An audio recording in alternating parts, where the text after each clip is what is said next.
చప్పుడీ చప్పుడు లేకుండా ఉంది. ఇంతకీ నీ కూతురు వస్తుందంటావా? అది నా కూతురు. నా గెస్ ప్రకారం ఈ పాటికి గొడవ జరిగి ఉండాలి.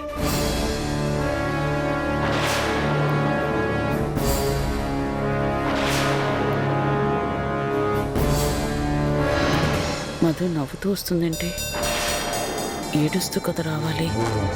ఇది నవ్వుతూ వస్తుందంటే లోపలది ఏడుస్తుందేమో.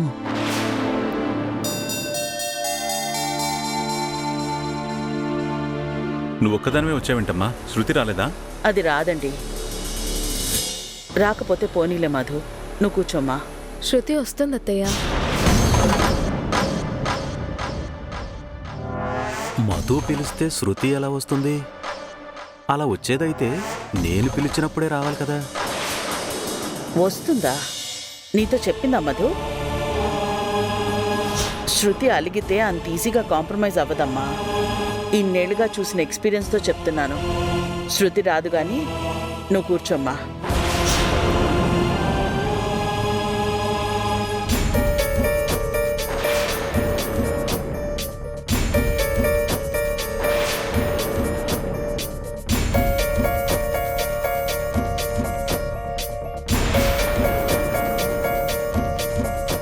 నా కోడలు మధు అసాధ్యురాలు.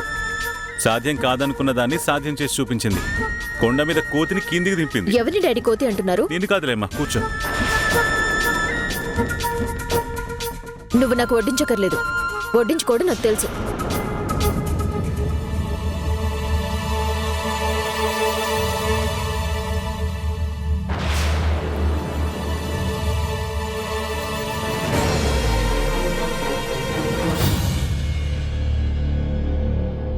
నేను తినేంత వరకు ఎవ్వరూ తినకూడదు చెప్తున్నాను.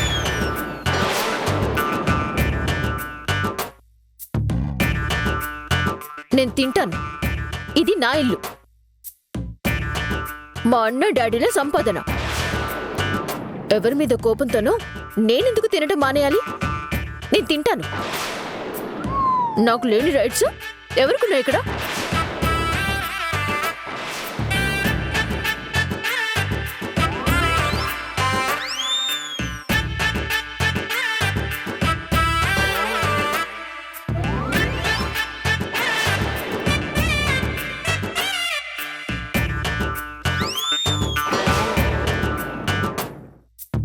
ఆకలేదు నేను తిన్నాన్నావు, చచ్చినా తిన్నాన్నావు.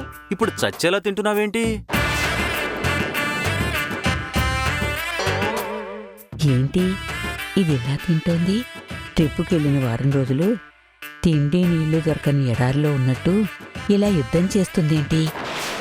డబ్బు సరిపోదేమో అన్నట్టు అన్ని కార్డులు తీసుకెళ్ళింది కదా. నువ్విచ్చే నీళ్ళు నేను తాగను. ఇదిగో మంచినీళ్ళు.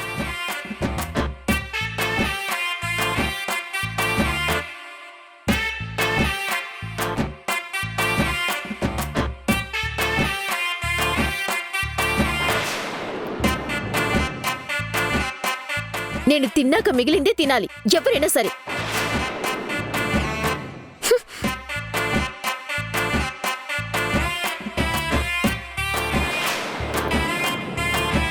ఏమైందమ్మా శృతికి? అలా దయ్యం పట్టినట్టు ప్రవర్తిస్తుంది. చిన్నపిల్ల కదా మావయ్య, ఏదో ఉక్రోషంతో అలా ప్రవర్తిస్తుంది. తనే తెలుసుకుంటుందిలే మావయ్య. సరేనమ్మా, మీరు భోజనం చేయండి.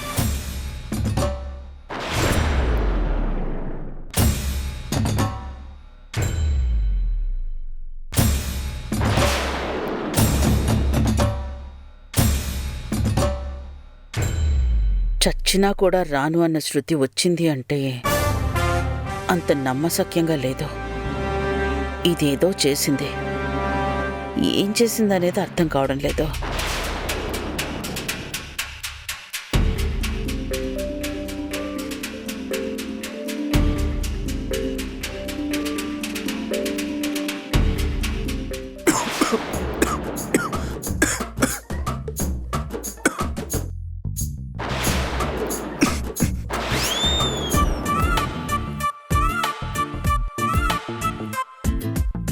ఇదిగో ఈ నీళ్ళు తాగు.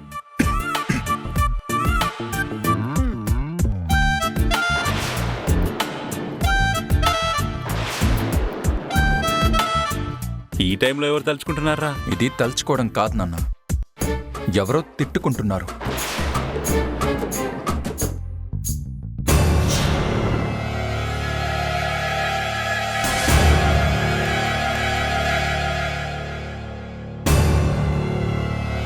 ఏం ఆలోచిస్తున్నావు దేవకి?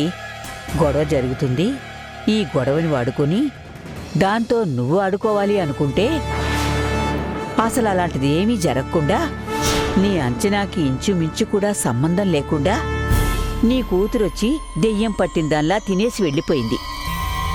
లోపల ఏం జరిగి ఉంటుందా అని ఆలోచిస్తున్నావా? దానికి మధు అని కాకుండా మాయా అని పేరు సరిగ్గా సరిపోతుంది. అదొక మాయలేడి, ఏదో మాయ చేసేసింది. నీ కూతుర్ని మాత్రమే కాదు, ఇక్కడున్న అందర్నీ మాయ చేయగల మాయలేడి అది. నీ కొడుకుని ఎంత మార్చిందో చూడు.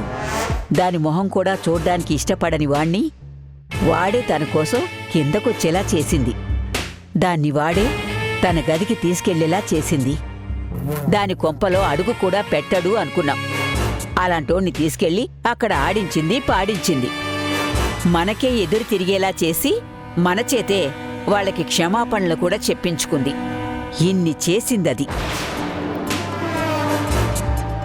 బండరాయిలాంటి నీ కొడుకునే హ్యాండిల్ చేసిన దానికి గులకరాయిలాంటి నీ కూతుర్ని హ్యాండిల్ చేయడం ఒక లెక్క చెప్పు.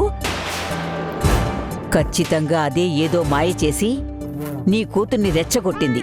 అది రెచ్చిపోయి ఉక్రోషంతో వచ్చి తినేసి వెళ్ళింది. నీ కొడుకుని కూతుర్నే కాదు దేవకి, నిన్ను కూడా మాయ చేసేసిందేమోనని నా అనుమానం.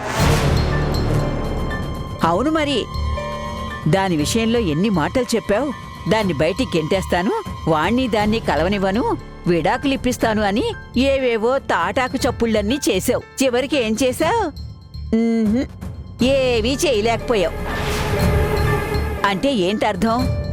అది నిన్ను కూడా మాయ చేసేసింది. నీకు మిగిలింది ఒట్టి తాటాకు చప్పుళ్లే. ఈ చూపులకేమీ తక్కువ లేదు. అయినా నన్ను చూస్తే ఏమొస్తుంది? ఈ చూపులేవో వెళ్ళి దాని మీద చూపించు. అది ఇంకా మాయ చేయకముందే దాన్ని ఏదో ఒకటి చెయ్యి. లేకపోతే ఏం జరుగుతుందో నీకు వేరే చెప్పనక్కర్లేదనుకుంటా.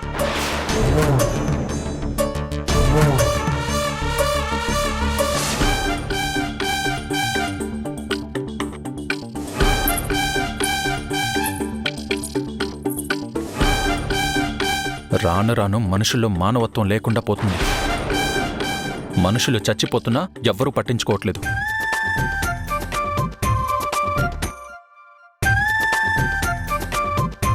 పక్కన మనిషి ఏమైపోతున్నా పర్లేదు, వాళ్ళ ఆకలి వాళ్ళు తీర్చుకోవాలి, వాళ్ళ దాహం వాళ్ళు తీర్చుకోవాలి. అరే, మనిషి ప్రాణాలు పోతున్నా మంచినీళ్ళు కూడా ఇవ్వరు.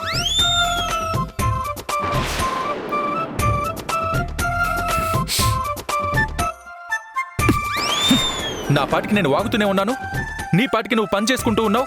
నాకేమన్నా తిక్క అనుకున్నావా? నాలో నేనే మాట్లాడుకుంటున్నాను అనుకుంటున్నావా? అన్నీ మీరే చెప్తున్నారు కదా.